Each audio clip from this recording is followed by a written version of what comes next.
Hello everyone, welcome to our YouTube channel super education.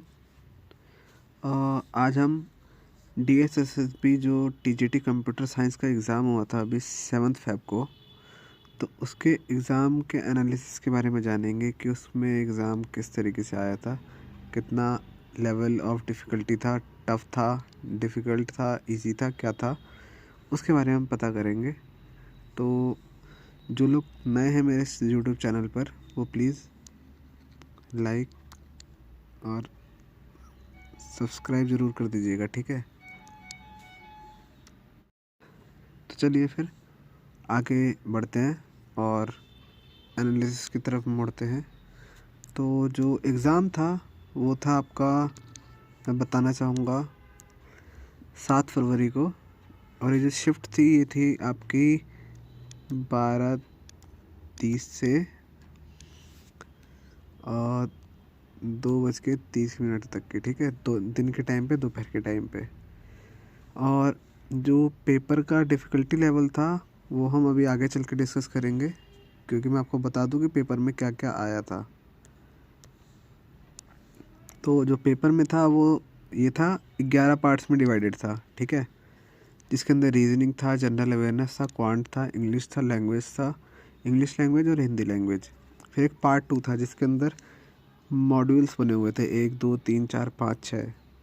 तो जो शुरुआत के 5 मॉड्यूल थे वो सब्जेक्ट से थे, यानी टॉपिक से रिलेटेड थे, यानी कंप्यूटर साइंस से रिलेटेड थे। और जो पार्ट 6 था वो चाइल्ड पेडागोजी से था, वो कंप्यूटर से ही रिलेटेड था लेकिन चाइल्ड पेडागोजी में था। तो आइए इस पर डिस्कस करते हैं कि इसका डिफ़िकल्टी लेवल क्या था। तो रीजनिंग के अंदर जो पूछे गए थे क्वेश्चन वो एनालॉजी से पूछे गए थे, ठीक है, एनालॉजी हो गई। और उसके बाद जाके आपके जो पूछे गए थे वो और वेन डायग्राम, ठीक है, उनसे पूछे गए थे क्वेश्चन। तो ये रीजनिंग का जो लेवल था वो इजी था, इजी आया था, ठीक है, ये इजी आया था। फिर आ जाइए जनरल अवेयरनेस पे। तो जनरल अवेयरनेस जो पूछी गई थी उसमें करंट पूछा गया था, ठीक है, करंट पूछा गया था। करंट के बाद आपसे पूछे गए थे हिस्ट्री थी, ठीक है, लगभग इसने सभी कवर कर रखा था इन 20 क्वेश्चनों में। हिस्ट्री हो गई, ज्योग्राफी हो गई, पॉलिटी हो गई, ठीक है। और जो इसका करंट पूछा गया था वो मैं आपको बताना चाहूँगा। जो करंट था इसका वो नवंबर अक्टूबर तक का जो करंट था वो पूछा गया था, कुछ दिसंबर का भी था, ठीक है।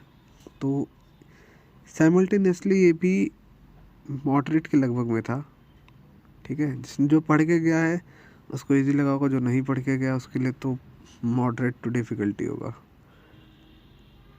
फिर आ जाइए क्वांट पर। तो क्वांट में क्या था कि क्वांट में सारे क्वेश्चन पूछे गए थे, लगभग ट्रेन से क्वेश्चन था, ठीक है। फिर उसके बाद आपका जो टाइम एंड वर्क से क्वेश्चन था, ठीक है, आपके सिंप्लीफिकेशन था। तो ऐसे ही आपके सारे के सारे लगभग क्वेश्चन पूछे गए थे, ये भी इजी ही था, इजी कह सकते हैं, इजी टू मॉडरेट। फिर English language I. English language के अंदर भी सब कुछ सेम ही था कि आपसे पूछे गए थे कॉम्प्रिहेंशन, कॉम्प्रिहेंशन पूछा गया था। और उसके बाद जाके एंटोनिम सिनोनिम,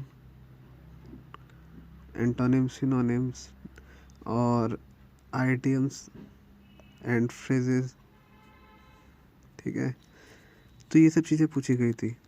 और जो हिंदी था उसके अंदर भी जो आपका था वो लगभग यही सब चीज़ें पूछी गई थी, ठीक है। तो जो पार्ट 1 था, ये वाला पार्ट 1 था, ये थोड़ा इजी टू मॉडरेट था, ठीक है, क्योंकि बहुत लोग इस चीज़ को कवर अप कर चुके हैं, तो उनको ज़्यादा तकलीफ़ नहीं हुई होगी इस पार्ट 1 को कंप्लीट करने में। रही बात पार्ट 2 की, तो आइए इस पर भी डिस्कस करते हैं। तो इसमें था मॉड्यूल बने हुए थे, मॉड्यूल 1 2 3 4 5 करके इतने सारे मॉड्यूल बने हुए थे। और पर्टिकुलर मॉड्यूल में किसी शुरुआत के 4 में 20 20 20 20 क्वेश्चन थे। और जो मॉड्यूल 5 और 6 था उसमें सब्जेक्ट सब्जेक्ट तो था ही, लेकिन वो 10 मार्क्स का था, और 6 वाला भी 10 मार्क्स का था, लेकिन चाइल्ड पेडागोजी में था। तो उससे रिलेटेड क्वेश्चन पूछे गए थे, चाइल्ड पेडागोजी से रिलेटेड। तो इसके अंदर भी आपको मैं बताना चाहूँगा कि पाइथन इसी का बोलबाला रहा है, ठीक है। पाइथन का ही बोलबाला रहा है, ये लगभग सभी में पाइथन पूछी गई है, सभी में, ठीक है। बहुत ही कम हुआ होगा कि C++ से पूछा गया हो क्वेश्चन, या फिर आपका कोई जो प्रोग्राम दिया हो उससे रिलेटेड कुछ पूछा गया हो। तो इतना मुझे लगा नहीं, जो मुझे लगा मैं बता देना चाहता हूँ कि पाइथन से ही सिर्फ क्वेश्चन पूछे जा रहे थे, ठीक है। और चाइल्ड पेडागोजी के अंदर भी 1-2 क्वेश्चन उन्होंने पाइथन के डाल दिए थे, जो कि शायद नहीं डालना चाहिए था, बट उन्होंने डाल दिए थे। तो ये थोड़ा लोगों को जहाँ तक है टफ लगा है, ठीक है। कहना चाहूँगा कि ओवरऑल ये जो शुरुआत का पार्ट था वो तो इजी था, लेकिन सेकंड पार्ट उन्होंने बहुत टफ कर दिया था।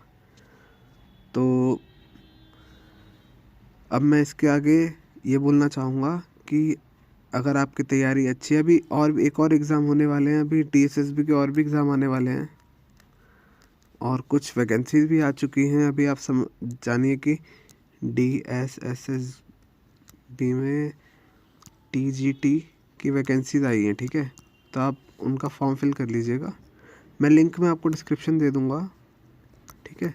आप उसके थ्रू आप अपना फॉर्म फिल कर लीजिएगा। बाकी आपको मेरी वीडियो कैसी लगी है, प्लीज़ लाइक, शेयर और सब्सक्राइब ज़रूर कीजिएगा। और कोई अगर रिलेटेड क्वेरी होगी तो आप कमेंट बॉक्स में पूछ सकते हैं मुझसे। ओके, धन्यवाद। आपका दिन शुभ हो।